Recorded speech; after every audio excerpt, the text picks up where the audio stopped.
En fait, on a deux manières de faire du drone en France. Soit on fait du loisir ou du semi-professionnel. Et auquel cas, on n'a pas besoin d'une formation particulière. Il suffit de réaliser une auto-formation sur le site de la Direction générale de l'aviation civile.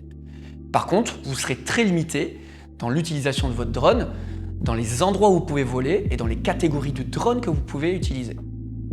La deuxième manière de faire du drone, c'est du professionnel. Et là, il faut ce qu'on appelle un brevet de télépilote. Celui-ci vous permettra de voler avec n'importe quel drone, dans n'importe quel endroit et dans n'importe quelle situation professionnelle. Et ce brevet de télépilote, c'est ce à quoi on prépare en partie et qu'on fait passer en partie. En fait, considérez que c'est comme un permis de conduire. Il y a un code à passer et une conduite. Le code, on appelle ça le CATT ou CATD, Certificat d'aptitude théorique télépilote ou théorique drone. C'est un examen de 60 questions, 60 QCM, 4 réponses possibles à chaque fois, 1h30 pour le réaliser, et il faut obtenir 45 bonnes réponses. Ça donne donc droit à 15 erreurs. Attention, ces 15 erreurs-là arrivent quand même extrêmement vite. Ce n'est pas un diplôme qui est donné. Pourquoi? Parce qu'il a 80% de tronc commun avec l'examen théorique ULM aujourd'hui. C'est donc un diplôme de pilote de l'aviation civile.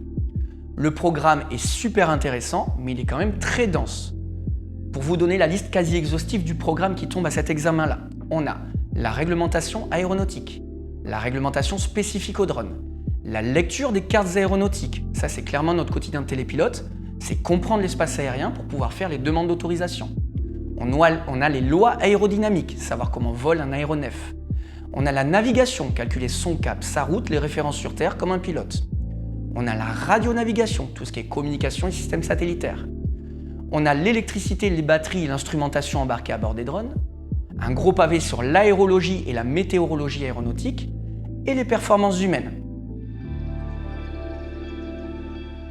Oui, c'est réalisable, mais attention, ça nécessitera du travail personnel, même après la formation en présentiel, avant d'aller passer cet examen-là. D'ailleurs, cet examen-là se passe obligatoirement dans un centre d'examen de la DGAC, Direction générale de l'aviation civile, et donc il se situera dans le Grand Sud-Ouest, soit à Rennes, soit à Toulouse, soit à Bordeaux.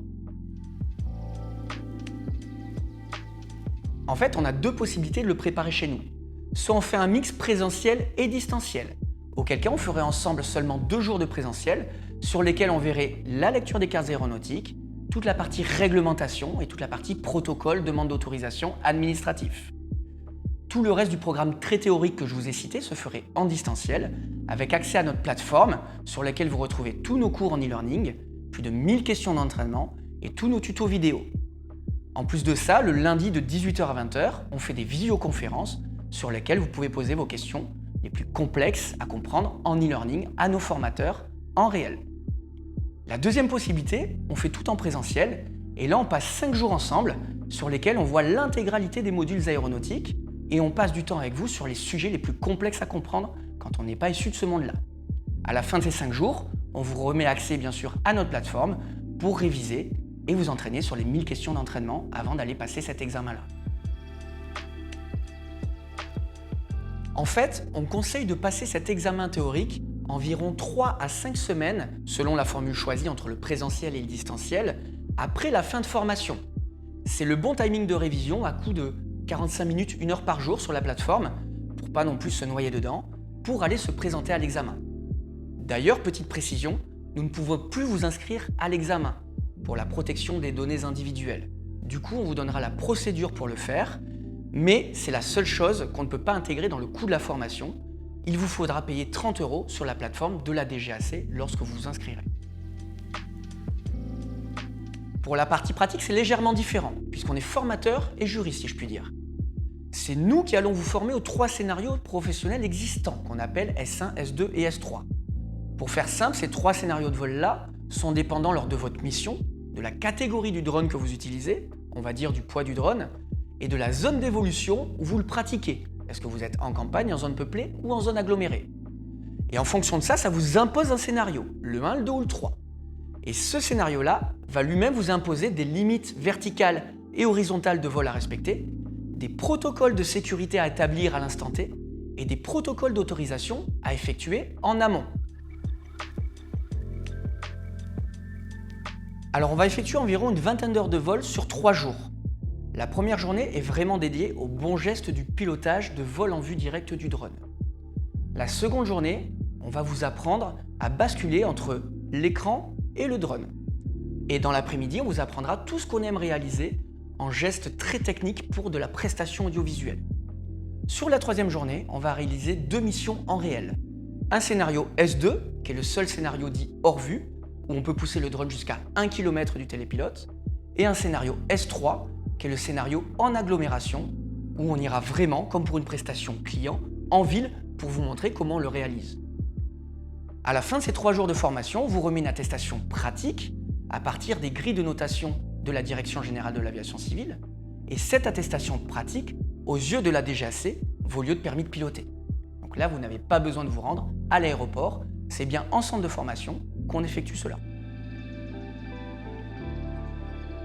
Je les compte au nombre de 3. Premièrement, on va bloquer nos places à 6 personnes par formation. Et lorsqu'on va avoir 6 personnes sur une formation, on va dépêcher 3 formateurs. Ce qui veut dire qu'il y aura maximum un formateur pour 2 stagiaires en pilotage.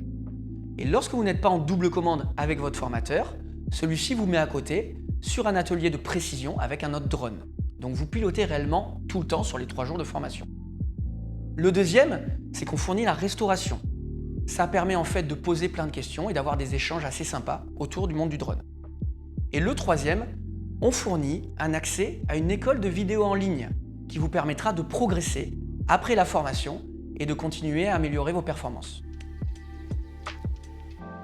Déjà, n'hésitez pas à venir passer une demi-heure sur un de nos centres de formation pour voir comment on les effectue. Nos formateurs vous accueilleront dans une ambiance studieuse mais ludique et vous pourrez tester l'intégralité des dernières gammes de drones chez nous.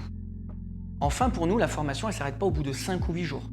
Nous sommes toujours disponibles pour répondre à n'importe quelle de vos questions, même après la formation. Alors maintenant, dépêchez-vous parce que les places se remplissent assez vite.